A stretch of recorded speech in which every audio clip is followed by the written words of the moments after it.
everywhere, GBS.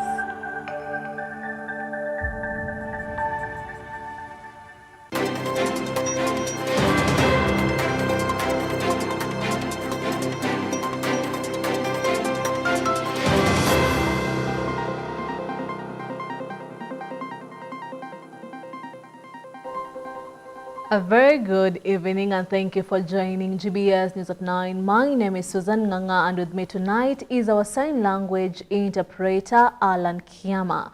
We begin this bulletin where Mujtaba Khamenei has been appointed as Iran's new supreme leader. This follows the death of his father Ayatollah Ali Khamenei in US-Israeli airstrike that sparked the ongoing 2026 Iran conflict. Iran's Assembly of Experts, a body of senior Shia clerics, selected the 56-year-old mid-ranking cleric amid intense pressure from the Islamic Revolutionary Guard Corps. State media, including IRIB, Fars and Tasmin, confirmed the decision, marking him as the third supreme leader since the 1979 revolution. He assumes power during one of Iran's deepest crises, inheriting influence over security forces. The war began with joint US-Israeli strike on February 28, 2026, targeting Tehran and other cities, killing Ali Khamenei and officials. Escalations, including Iranian missile attacks on Israel and further strikes on Iranian infrastructure, with US President Donald Trump demanding surrender. Israel has vowed to target the new leader. President Trump called Mujtaba unacceptable and warned he will not last. The White House has not commented officially, while the conflict risks broader regional instability.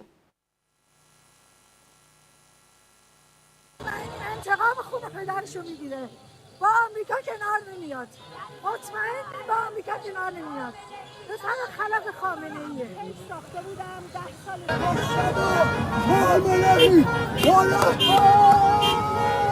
دست خدا عیان شد. خامنه‌ای جوان شد. نایل برحق آقا انشالله.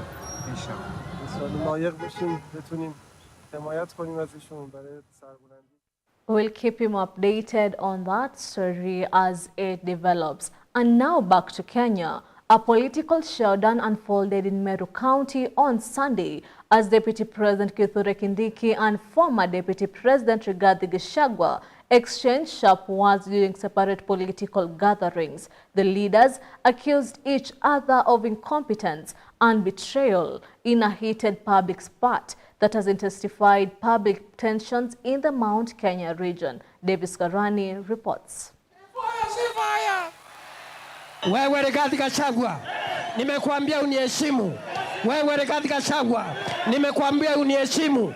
Speaking during a rally in Meru County, the Deputy President Professor Abraham Kithure Kindiki launched a strong attack on Rigathi Gachagua, accusing him of poor leadership and incompetence during his time in office. Nataka wasikie, kuna wageni wamefika hii town yetu.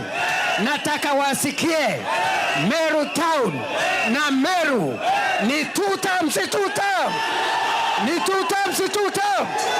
Ni two-term, si two-term. Wacha nione two-term ya Wameru. Two-term ya Wameru. Two-term ya Wameru. Salala. Kindiki claimed that the former deputy president failed to deliver promises made to the people and instead focused on divisive politics, which later led to his impeachment. Niseme, wale wageni ambao wanatembea hapa, mimi niliwaonya siku ile ingine, lakini bado hawakusikia. Niliwaambia, mukikuja hapa Meru, mukuje na nidhamu, mukuje polepole, musilete matusi, lakini bado hawasikii, bado wanafikiri sisi ni watu ya mchezo. Wale wageni ambao walikuwa hapa, ambao wanamangamanga hapa, wajue ya kwamba hapa Meru wamekaribishwa, lakini lazima wawachane na matusi.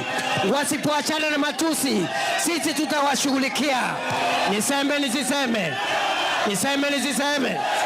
Wale wakora ambao wanatusumbua hapa na mambo si ya one time, wale wakora walipewa viti wakaharibu, walipewa vyeo wakaharibu, sasa ndio wanakuja hapa, hawakutukumbuka. However, the former Deputy President Honorable Rigathi Gachagua fired back during his own address, dismissing Kindiki's criticism and accusing him of betraying political allies after taking over his deputy president's seat. Gachagua also mocked Kindiki, mimicking his speaking style while claiming that the current DP had abandoned the people who helped the current administration to win power. Wewe Soprano, hata kama unataka kutisha Wameru, Wameru hawezi tishwa ni mtu ya sauti yako. Ni fire si fire. Ni noma si noma. Ni fire si fire. Hiyo ni sauti ya kutisha Wameru. Hiyo ni sauti ya kutisha Wameru. The exchange highlights the growing political rivalry between the two leaders, both of whom are seeking influence in the politically significant Mount Kenya region ahead of the future political contest. Kuna hii mtu anaitwa Soprano. Mnajua yeye? Ni Bonoko si Bonoko. Mlichagua yeye? Kuna mtu alichagua Soprano? Muko na haja na yeye? Yeye ni mtu yetu ya Meru kweli? Kwao ni wapi?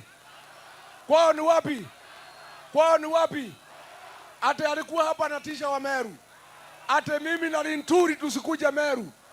Wewe Soprano, hata kama unataka kutisha wa Meru hawezi tishwa ni mtu ya sauti yako. Ni fire si fire.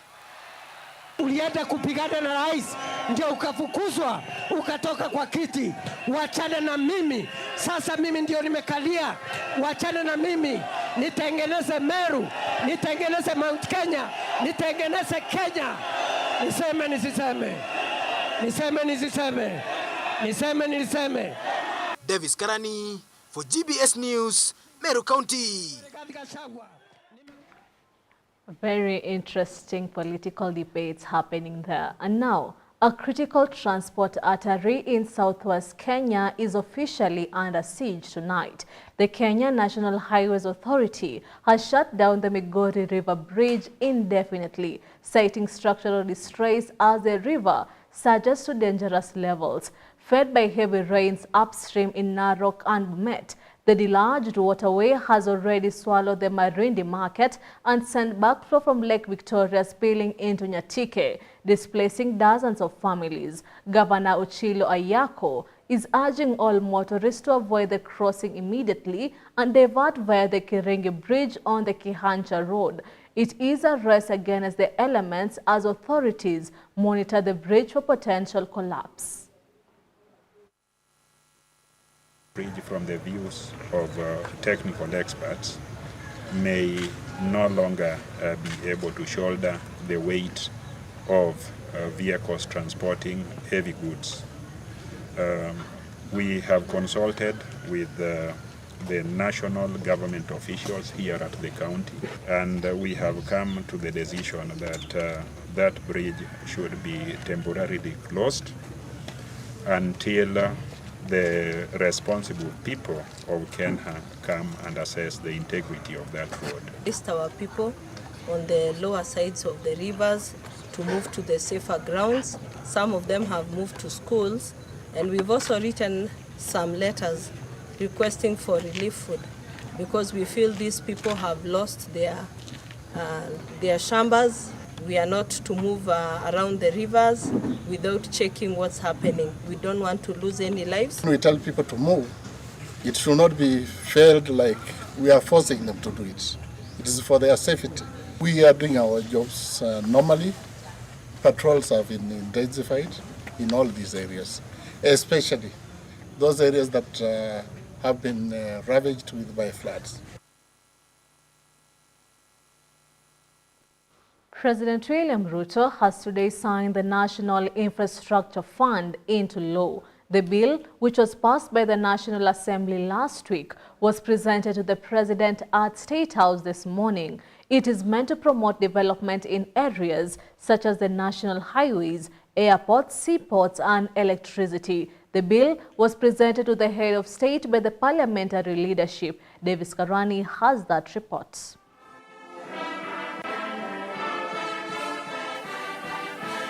pursuant to Article 115 of the Kenyan Constitution, requiring for the presidential assent to the National Infrastructure Fund Bill of the National Assembly Bill number 1 of 2026, President William Ruto executed his mandate by signing the bill into law.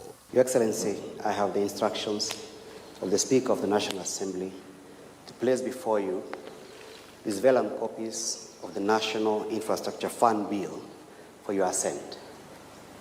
Your Excellency, this bill was introduced in the National Assembly by the leader of the majority party, the Honorable Kimani Ichung'wah, for purposes of establishing a National Infrastructure Fund.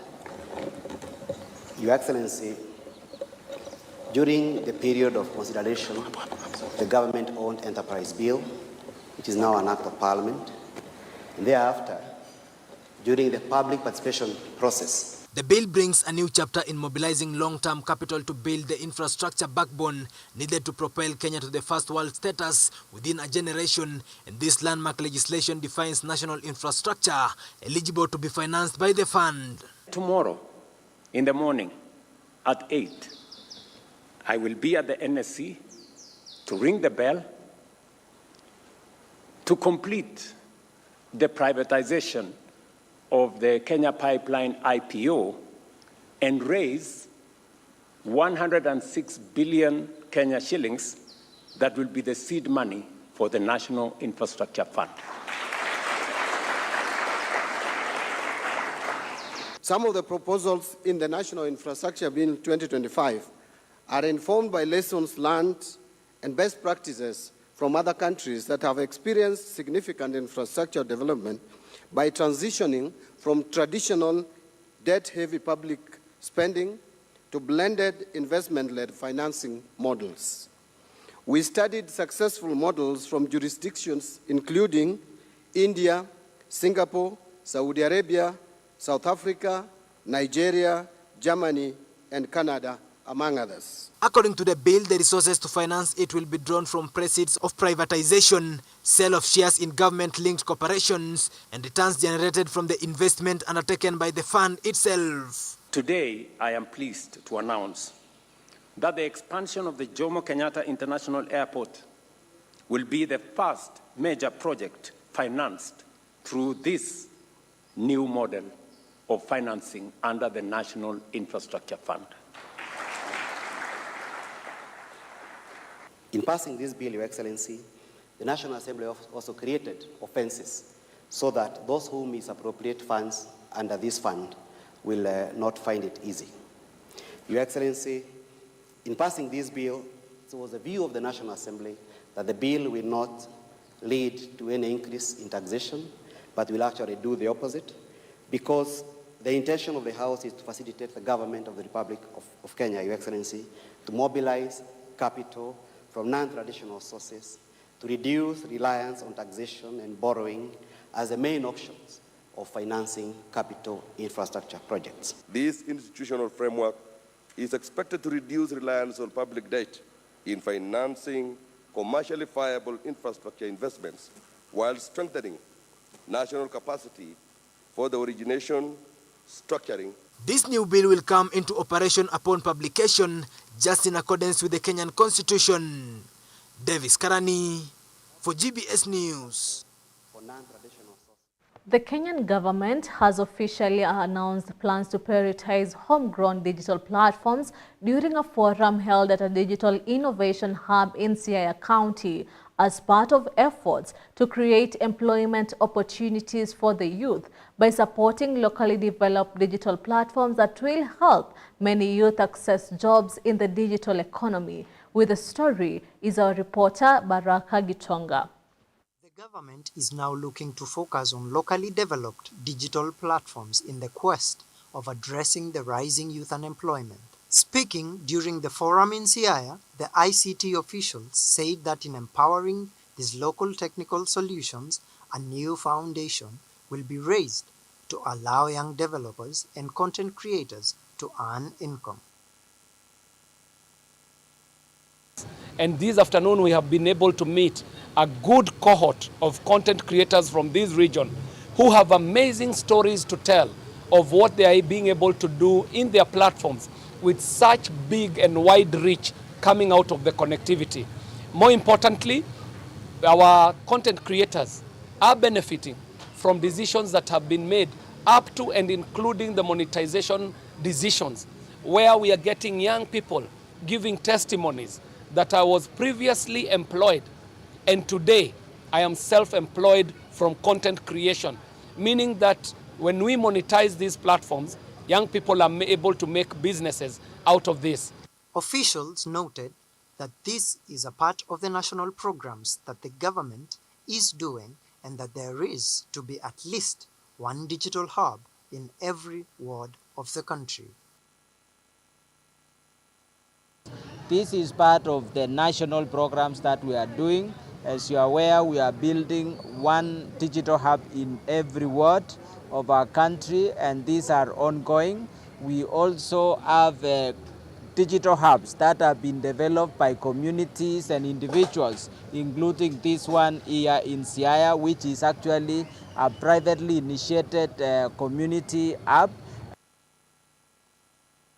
They went on to acknowledge calling on private sectors and public investors to collaborate with the young innovators. We've had activities running in this community hub from Wednesday this week, which we brought private sector and public sector institutions to engage with the youth of Siaya. They say that in strengthening these local platforms, the future of Kenya's digital economy is in the shape-up, and that this will provide sustainable jobs for the youth. Reporting for GBS TV Africa is Baraka Gitonga. Farmers in Gishungu and surrounding areas are trading old methods for modern muscle following a high-impact agricultural exhibition at Kamweti TVET in Kirinyaga.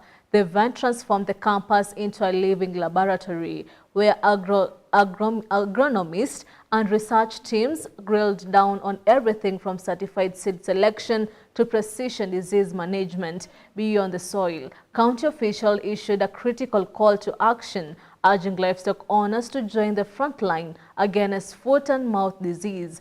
Through the ongoing vaccination campaign, it's a bold push to turn local plots into profitable powerhouses by merging traditional grade with 21st century science.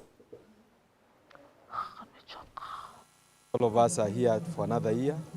This is what we call Kirinyaga Agriculture Technical and Vocational Center Farmers Field Day. It's an annual field day, what we used to call Kamweti Field Day.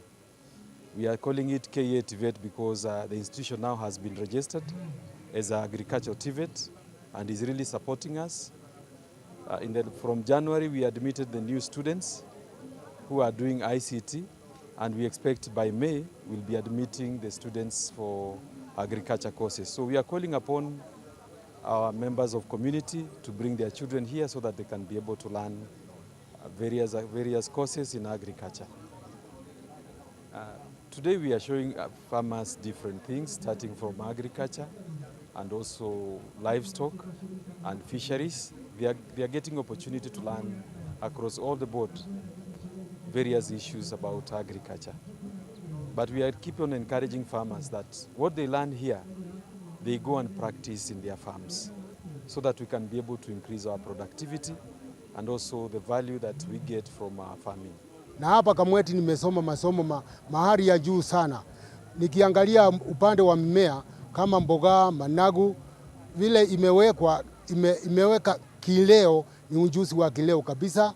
Nikiingia kule chini kwa mahindi kama DK na wale wako na mahindi kule vegetable, ukulima wa leo sasa ni wa organic farming na organic fertilizer. Kwa hivyo ni masomo ya hali ya juu sana na Kenya yetu inaendelea. Mimi ni mkulima wa samaki aina mbili, tilapia and catfish. Nimetoka upande wa Kiamutogo. Katika masomo haya ama maonyesho haya ukulima, nimeenda huko nikaona mahindi variety ya D777 777 ambayo imezaa kabisa. At least kila stem iko na mahindi 2 ama 3, na hiyo lazima nitabeba niende nipande, na Hata mkinitembelea wakati mwingine mtakuta nimepanda kama nusu eka.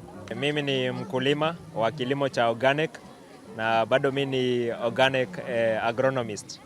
Masomo ya leo ni masomo mzuri sana. Tunashukuru wale wote wameweza kushirikiana pamoja nasi. Masomo ya leo inaweza kutufunza mambo mingi kutoka madawa ya kilimo ya organic, mambo ya mimea na mambo sana sana ya kutunza mchanga ili tunaweza kupata chakula. Siku ya leo tumeweza kuletwa hapa na shule la Kamweti vocational training ili tuweze kusoma mambo ya ukulima wenye kusaidia udongo na kusaidia wakazi wa Kirinyaga na nchi mzima. Wakulima kwa sasa tunawahimiza kutumia dawa za kiasili ama dawa za kiorganic ili kupunguza magonjwa ambayo yanaambatana na kutumia dawa zenye kemikali kali kama saratani. Kwa sasa Kirinyaga tunaelewa imeongoza kwa jumla kubwa sana ya visa vya saratani, na tunaomba wakulima waweze kutumia dawa za kiasili ili kupunguza hivyo na pia kuleta chakula yenye manufaa katika miili zao. And with that, it is time for us to take a short break. Keep your feedback streaming into social media platforms at GBS TV Africa. The SMS line is always 21144. We'll be right back. Discussion for today will be power, pressure, and accountability. And with this, we are going to delve more into the truth about youth leadership. It's not about others talking about youth inclusivity. It is about us to talk and put that into action. The problem of this country is always one. Majority of the people, even if you leave young people, even the old people, we suffer from mental slavery. So there's nothing like youth should be given. There's nothing like being given. It is just a matter of standing up and taking it by force. Are young leaders being held back by gatekeepers, or are some collapsing under the weight of influence? Influence is not on the social media. They never follow what people say on the social media. The real influence that we as youth should have is the influence of us going to the ground. We must make leaders to better the society, because at the end of the day, your tenure must be remembered as an individual. What makes young people fail? Is it the pressure that they come across, or because of poor preparation as young people? Financial strain is really a pressure in the society.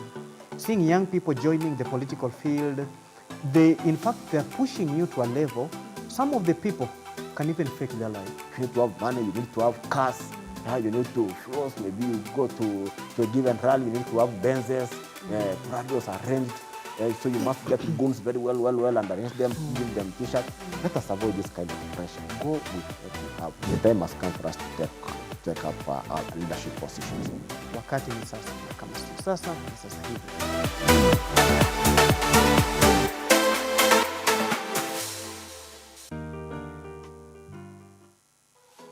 No Sifuna, no broad-based government. So how will that be managed? So ODM ni vizuri sasa waanze kurudi katika meza, wajue ni nani wanataka kupoteza. Ni kijana ambao wako na ushawishi, ni kijana ambao ataweza kuunganisha wanarika wengi sana. Kama ningekuwa voto wa Nairobi, ameshika nafsi za vijana na densi ya vijana haikeshi. Wajua haikeshi, lakini kama ningekuwa voto wa Nairobi, my grandmother aliniambia mambo mengi sana. Aliniambia densi ya vijana haikeshi. Sifuna akona umaarufu kwa vijana. Okay? Yes. Na kama kuna makosa mtu usema nina makosa nimeona, na kama kiongozi hii makosa itarudiwa tena, tuendelee mbele. Sasa baada ya kuendelea mbele tumeona ile njia imekuja ni tufukuze wengine wote, tulete ODM. Wakati alikuwa na struggle sasa kuelezea vinye ODM itashinda kiti. Inawezekana sababu ulikuwa unacheka ODM. So sasa wewe unafurahia vita ya kunguni, ya panzi. Lakini ufahamu ODM bila Mkisii. ODM bila Mkamba, ODM bila Mbaluhia, imebaki just a shell of ODM. Anasema ya kwamba George Natembeya, the only way wanaweza achieve that ni kuambia hiyo serikali tawe. Kwa wale ambao wanafanya na serikali hivi sasa tawe. Wale ambao wataunda serikali tutaulizana maswali kadhaa kabla tuungane ama kabla tukue na uwiano katika chama ambazo zingetaka kuunga opposition. Mkikuyu angesimamishwa ama Rigathi Gachagua angesimamishwa, ilhali wanasema Rigathi ana ukabila, lakini hawa watu wa mlima anaweza ni support ingekuwa ana ile katiba inamruhusu kusimama na apigiwe kura kama president, watu wa mlima watampigia. Si ati wanampenda, lakini wanapiga ili kufanya nini? Kuondoa UDA. Okay. Saa hii ni another 40 minutes za kuzungumzia nini? Broad based government. Lakini tupe Esther mingi ili kwanza kama kuna mahali tutarudi nyuma ile counter attack turudi nyuma polepole. Hapana. Manake hakuna ile kitu kingine yenye Musalia angepewa. Sasa ile ni Rais Ruto alisema nitakupa prime minister. Yenye haiko kwa sheria. Yenye haiko kwa sheria. Haiko kwa katiba. Sasa hapo Mlembe tukasema hapo tuko sawa. Na so kwa hivyo mnafurahia mpaka wakati sheria inavunjwa ndio mpate nafasi. Sasa hiyo ni wanasema usiache mbacha kwa mswala upitao. Sasa umeona? You almost persuade me. Hata mimi ni feel kama mimi ni mtu wa mlima. Maina atakufanyia hiyo hesabu baadaye usikie. Maina atakufanyia, chukua kalamu, Maina atakufanyia hiyo hesabu tena. Vita vya panzi, furaha ya kunguru. Anagoja wapigane, waumizane, wavunjane miguu. Sasa kunguru anajitokeza pole pole. Anaanza kuwadona mmoja baada ya mwingine. Kuwadona. Ni sisi sasa. Panzi ni hawa, kunguru ni sisi. Ndio kunguru ndio panzi. Hiyo ni kali.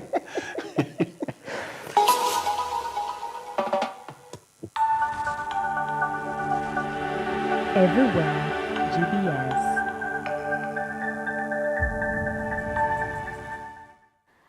Welcome back to the Bulletin, and now for sports lovers, it's time for your most anticipated part of the Bulletin, the sports news. Let's get sporty.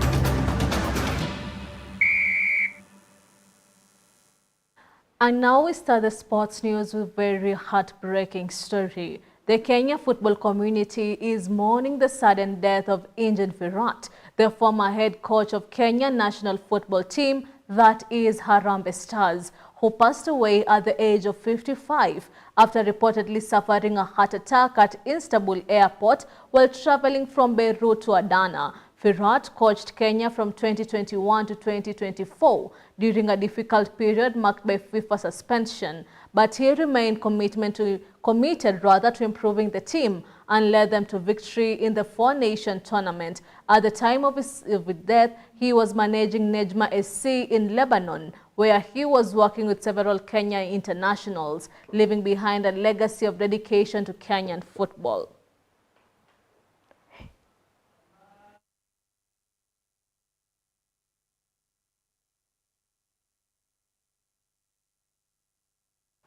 And as for the GBS fraternity, we offer heartfelt condolences. And now we move on. The Summit 2 community cross-country delivered a tough test of endurance as hundreds of runners battled dusty trails and steep hills in one of the region's most demanding local races. The senior men's 10-kilometer event was decided by decisive breakaway in the final 2 kilometers, while the women's race saw a dominant wire-to-wire victory with a lead of over 30 seconds. Beyond the competition, the event also elated rising young talent with a record number of junior participants, reinforcing Summit 2's role in developing future national distance running stars.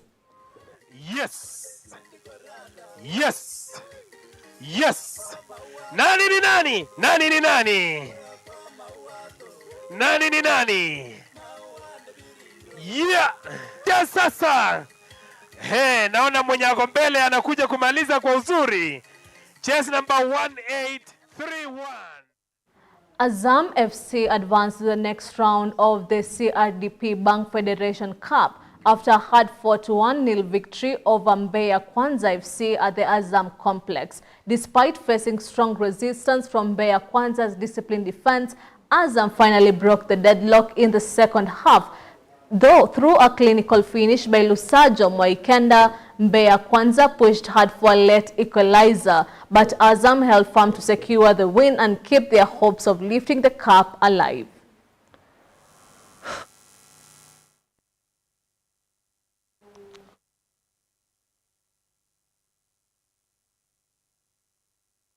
The fifth round of the FA Cup produced thrilling action, highlighted by historic upset as Port Vale FC stunned Sunderland AFC with a 1-0 victory thanks to a goal from Ben Wayne, sending them to their first quarter-final in 72 years. Meanwhile, Manchester City defeated Newcastle United 3-1 with a brilliant brace from Omar Mamouche. Other results saw Liverpool FC beat Wolverhampton Wanderers 3-1. Arsenal FC edged Mansfield Town 2-1 and Chelsea FC overcome AFC 4-2 after extra time, setting up an exciting quarter-final stage.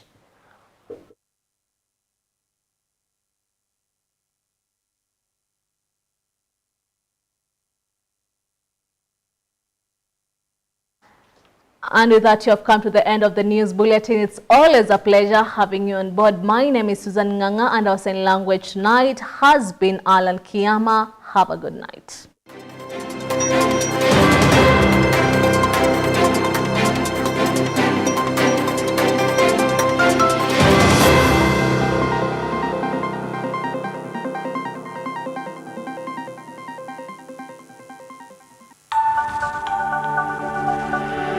Everywhere, GBS.